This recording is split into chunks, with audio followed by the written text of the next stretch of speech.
Alrighty gamers, how's it going? Daybreaker Rein here, coming at you through your video scope with just another gaming rant. And this is something that I really felt that I needed to talk about and discuss. And I have touched on this subject throughout this series a few times. And I've talked about it on podcasts over at the Infinite Ammo Syndicate. But recently, it's kind of become more prevalent due to the fact that over the course of last year, obviously, most of the world was going through the COVID-19 pandemic. And due to that, a lot of people had to stay home. A lot of people, couldn't go to work, so on and so forth. So, in the early phases of the pandemic, me and the local retro store owner had started talking about how we noticed that prices for specific gaming peripherals and video games in general on the secondhand market had really started to increase and inflate. And one of the things that we had talked about was Wii's, for example.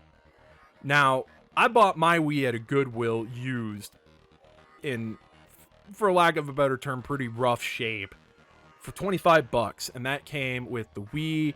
It came with the sensor bar, it came with the power adapter, and I believe it even came with the AV cables. Not that that really mattered to me because I had a couple pairs already. But we had talked about that, and during the beginning phases of the pandemic back last year in early 2020, we noticed that the Wii prices were getting significantly higher to obtain one, more than they had been in the last couple of years. I mean, Wii's are not necessarily like the hardest thing to come by, so it's no surprise that places like Goodwill were selling them so cheap. But from my Wii purchase of $25, now Wii's at the beginning of the pandemic were going about $80-90 for a complete system. That's pretty hefty for a Wii. I mean, granted, it's not necessarily a bad purchase because there's a lot you can do with the Wii. There's a lot of interesting things that can be done in terms of homebrew and flash modding your system if you're privy and savvy about doing so.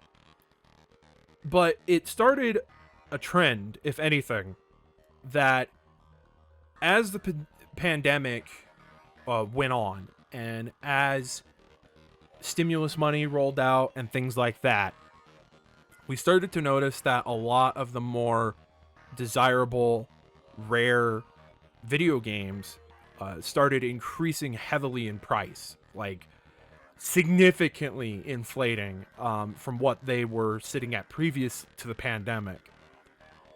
And you can blame a number of things. I'm pretty sure that the stimulus money had a lot to do with that. I'm sure that for some people, the stimulus was extra money that they didn't have to save, that they didn't have to do anything specific with. So when you're suddenly handed, $1,200 all of a sudden, and you're really not needing it for any specific reason, why not spend it on things that you may not have otherwise bought if you didn't have that money,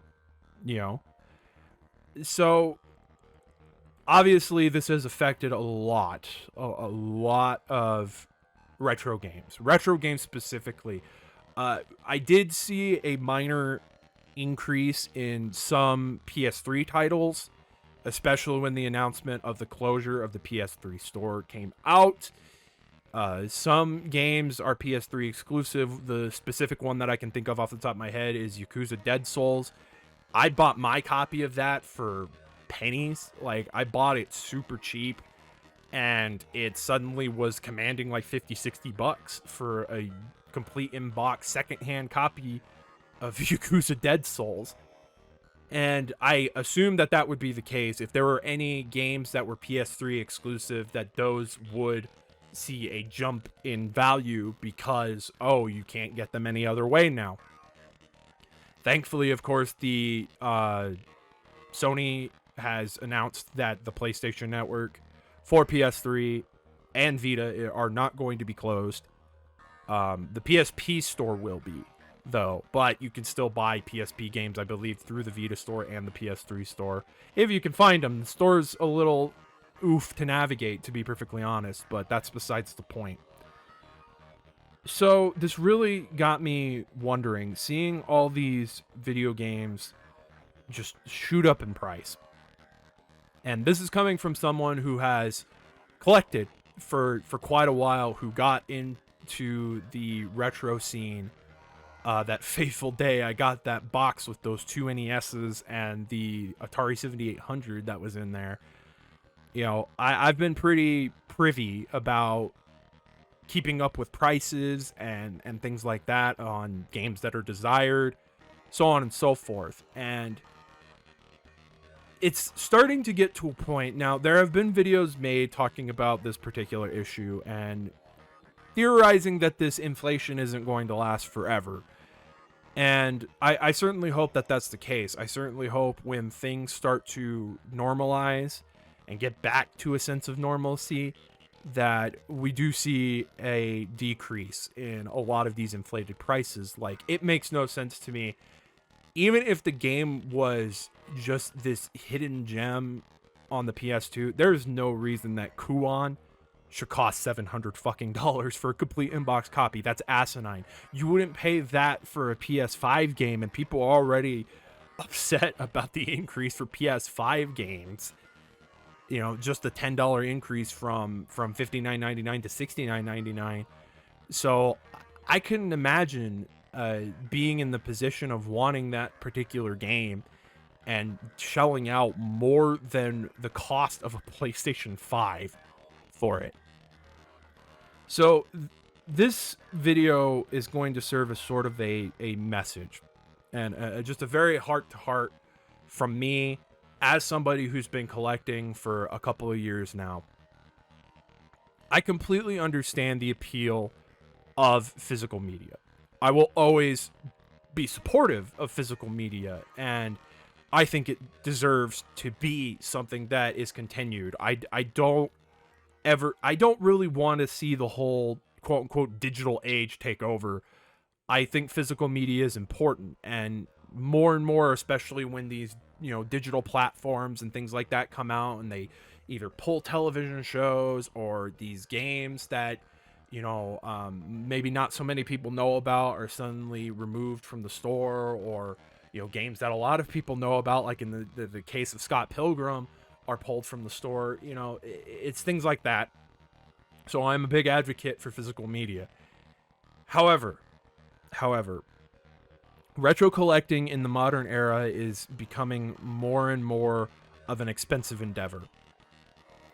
You know, system prices are starting to go up because while there are a lot of systems out there, and there are systems that have been maintained and are going to be still working, you know, years from now, eventually that number will decrease. Now, there are a lot of clone consoles out there, so that is an option for people if they can't get the original hardware, or they're just, you know, maybe they have their old Super Nintendo game collection or something like that, and they found it, you know, in one of those boxes that's tucked away in the garage or something like that, and they're like, man, I would really love to play these. You know, there are ways to have that experience if you're just looking to play the game and not looking for the whole streaming aspect or whatever. You know, there are plenty of ways to do that. There are plenty of clone console choices out there for that specific thing. I'm actually looking into getting a clone console myself, specifically for recording, because doing any sort of modification to original hardware can be expensive, as I've learned, and I just don't think the price justifies the want and the need for what I intend to do with that said system if I were to mod it. So I'm looking for a clone. So I'm looking for an alternative that works with HDMI and things like that, and those do exist.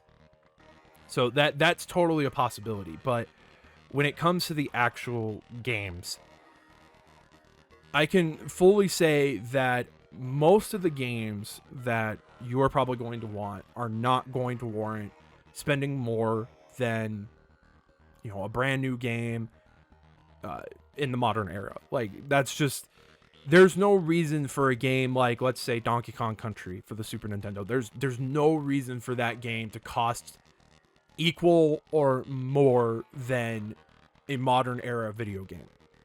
That just doesn't make sense. And the price of admission for that would be dumb. You know, because if you're factoring in the price, if you're going to go the original route instead of buying a clone console, if you're going to buy a legitimate Super Nintendo, you know, you have to make sure it's complete. You have to make sure it has the power adapter, it has the proper AV hookup. You have to make sure that your TV, you know, supports the AV hookup, and if it don't, that you have some TV that does, or, you know, fish around the flea markets for a CRT that's working, you know, things like that. So the price starts stacking up. So this video is going to serve as just sort of a recommendation for people who are new into the retro thing, or you are familiar with the retro scene and you're just wanting to relive the experience. First and foremost, if you're wanting the physical media, if you are wanting a way to play it physically, I definitely recommend, if you can't get yourself an original console, there are plenty of home consoles that do run the proper hardware, so they don't just pull the ROM and they're not just doing some weird emulation thing. I know there's a couple consoles that do that. There are a couple that actually run legitimately, and they're easy to find if you know what you're looking for. So I would definitely recommend that be a choice, because sometimes those clone consoles might offer the HDMI out and things like that that just make it a little bit more convenient to be able to play those old games on a modern television.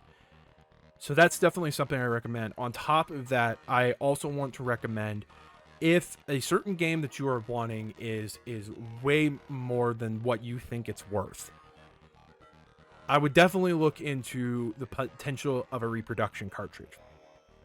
I don't necessarily think reproduction cartridges are a bad thing. Now, it's kind of a double-edged sword, because quality can vary between reproductions. My friend Xanthan has dabbled in the reproduction scene. He's had some varying results with some of the reproductions he's got.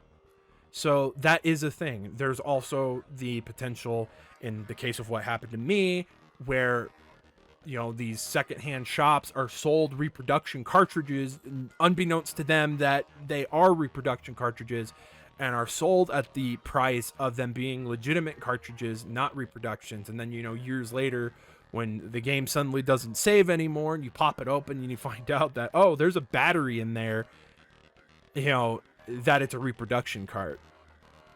So you do have to be careful, but there are places that are legitimate that sell reproductions for reasonable prices, and I think that that's an option to take. I honestly do. There are even options like the OME drives for like the PS1 and the Sega Saturn, where it's literally you just pull out the innards of the disk drive, you put in more or less a hardware accurate version of the disk drive, but it just runs off like a micro SD card. So you just load that sucker up with, you know, ISOs and things like that, and just run it off the original hardware that way. So there are options like that. I recommend those. I really do. If you can avoid paying the exorbitant prices that some people are asking for some of those, you know, rare, hard to find titles, because you're interested. Obviously, there are games out there that are going to get sort of a cult following because people start talking about them, they start showing footage of it, and it's like, hey, this game doesn't look as bad, you know, as maybe you previously thought, or maybe you're like, hey, this game actually looks really cool and I've never heard of it, you know, and then you go on the Google or the Bing or whatever, and then you see that the prices are super exorbitant, like Kuon. Like, I learned about Kuon. I didn't know what it was. I didn't really know the extent of what Kuon was all about. And then my good friend Jared, Avalanche Reviews, did a Resident Evil clone video that featured Kuon. I'm like, oh man, like that actually looks like a game I would really enjoy and I would like to play. And then, you know, you go find out that it's averaging about $700 for a complete in-box copy on the current market, and that's ridiculous. So if there's modifications you can do to original consoles, if there's a way to make it play reproductions or backups as they call them, I recommend that. I really do. Like, I know that piracy is this huge thing that there's such this huge like issue with it, right? Like I get the basis of the issue, but when you see that all of these games, like especially as time goes on, like this might be a problem now and it might fizzle out for a little bit, but obviously, you know, 10 15 years from now, those prices are going to come back. And it's only going to get harder and harder to get what you actually want. So if you want to go the physical route and you're savvy enough to figure out the if ands and all that jazz, there's plenty of forums out there that could probably steer you in the right direction. I recommend it. You know, you want an OME mod, a PS1, so you can play the entirety of the PS1 library, because there's a couple of those PS1 games that are starting to get up there, you know, like the original Silent Hill. So do that. Absolutely. You're not going to hear shit from me if that's how you choose to play your games. And that also brings us to the next point I want to make. Emulation. If emulation is the only way you can go, like if that's your only option, you know, let's say that maybe you're not in the market for, you know, you're moving a lot, or maybe you don't have a lot of space, so you don't want this huge physical collection, or whatever the case may be. You don't want to start dabbling into figuring out, you know, upscalers and things like that so you can get a system working on a modern television or whatever the case may be. Emulation is completely viable. And yes, there are those out there who are naysayers and are like, no, emulation's wrong. You shouldn't do that. You shouldn't blah blah blah. You know, I get that argument, but if that's all you have and you really, really want and desire to play some of these games, that is probably the best way to go about getting them and being able to play them. The good news is that we live in an era where emulation has come so far. It is so easy to get into it now. Like my phone, for example, is loaded with them.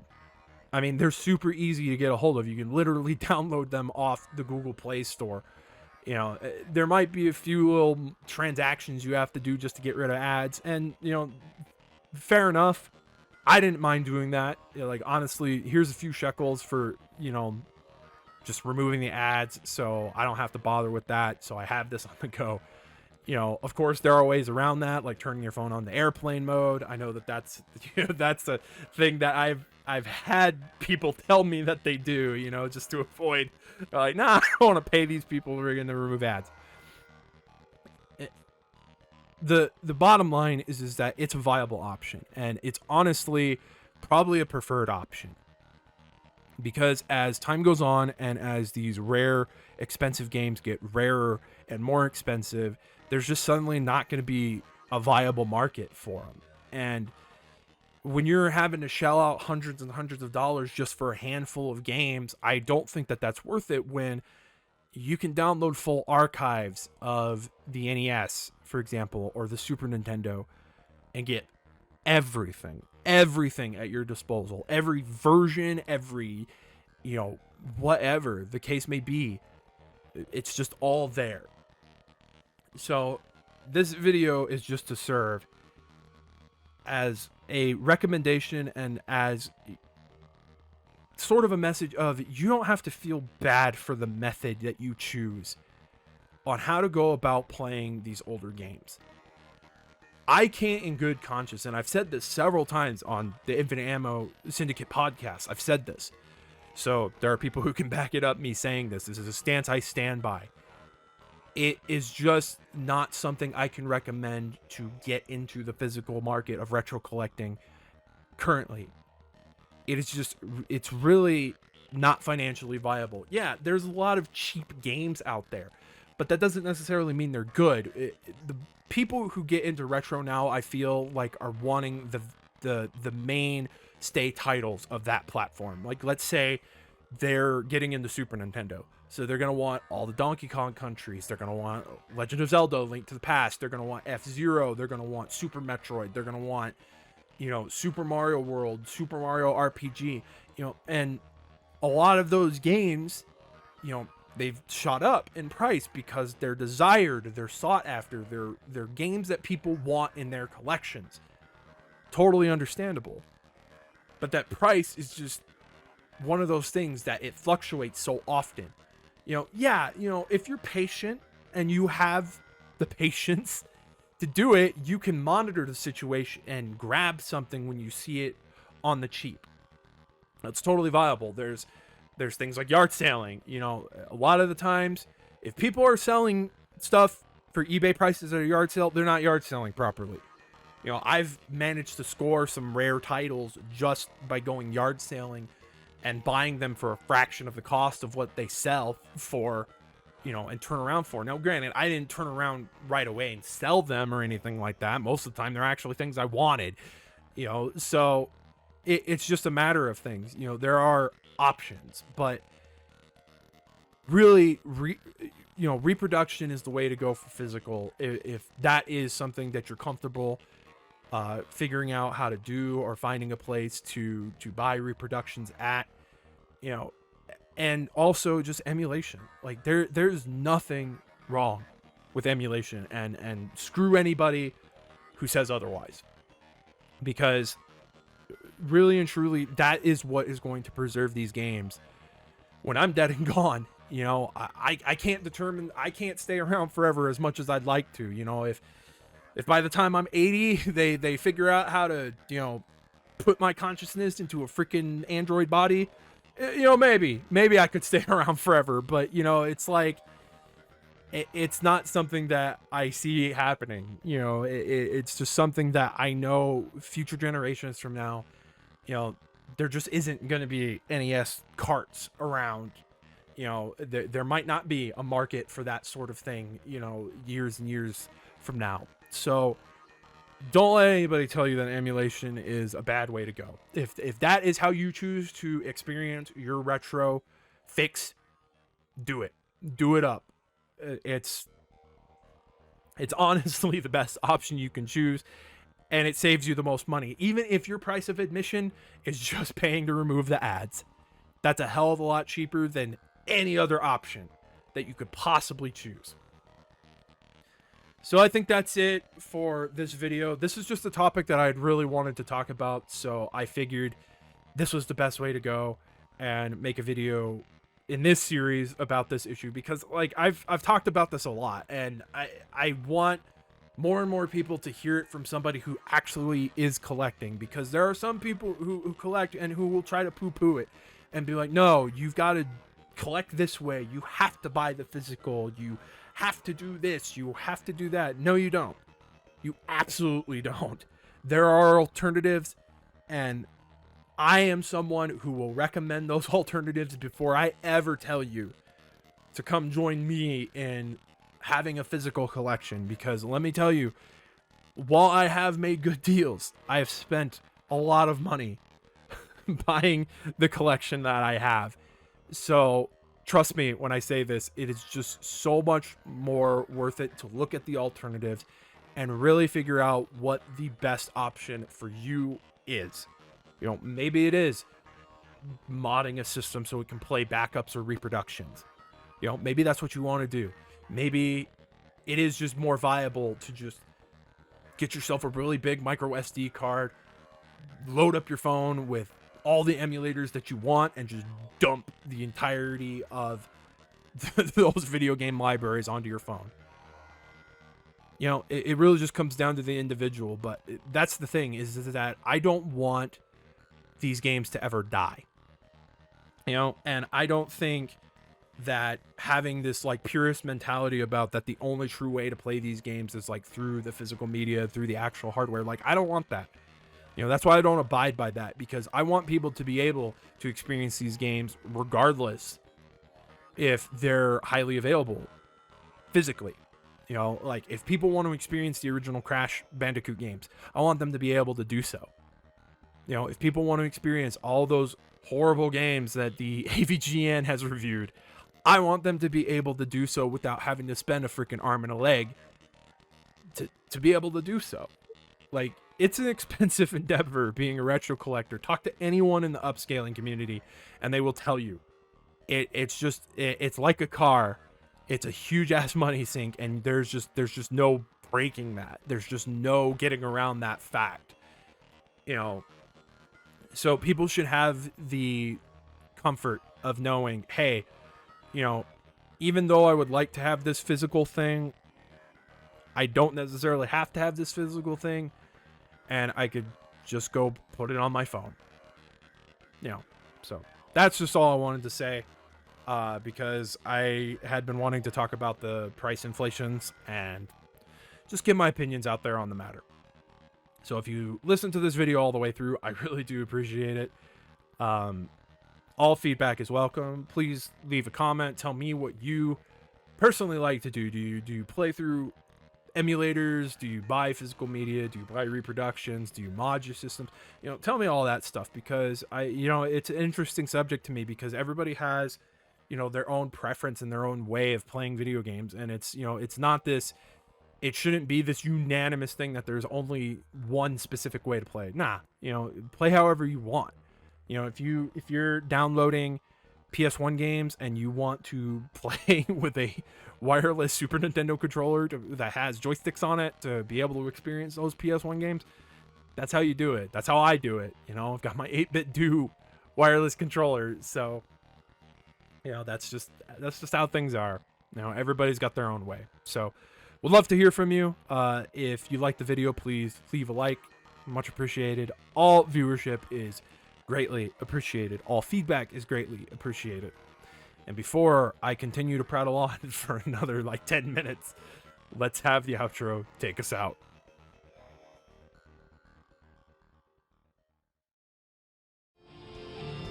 Alrighty gamers, thanks for watching. If you liked what you saw, please feel free to rate, comment, or subscribe. And if you want to check out any more of my content, please feel free to follow the links on the screen or check out any of the links in the description below. And as always gamers, this has been Daybreaker Rein, and I will catch you all in the next one. Take it easy everybody.